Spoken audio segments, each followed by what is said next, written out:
no single player in Battlefield a problem? Today I wanted to talk about the recent information DICE gave out regarding Star Wars Battlefront not having a traditional single player campaign. It's part of a growing trend, and one that I have to say is not going anywhere. I hate to be so complacent, wouldn't be towards microtransactions or pay-to-win models, but the trend of removing single-player campaign is a little diverse.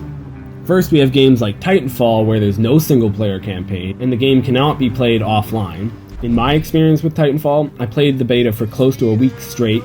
I really liked it, partly due to the novelty of being available for a limited time, but enough for me to pre-order the game. But then when I picked it up, I barely played it for much longer than a week. It was probably one of my most regrettable game purchases. I really thought the game was going to crack the Call of Duty franchise and was different enough, but in the end I got bored of the online only quite quickly.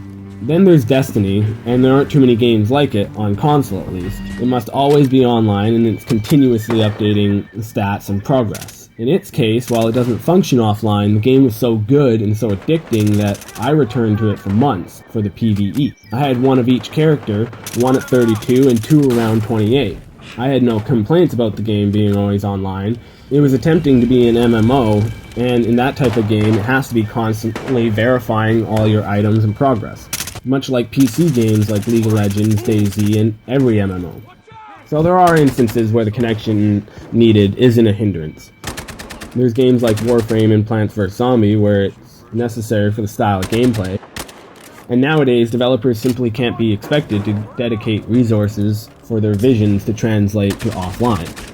In the case of Star Wars Battlefront, I have fairly good faith that it will turn out fine. I don't want to go as far to say I trust EA, but surely they can't afford to keep the track record they have going. With the movie coming out the following month, and as well as a spin-off slated for 2016, you have to think that Disney is breathing down EA's neck, wanting to make sure that the most recent press for Star Wars leading up to the premiere is not how badly EA's game turned out.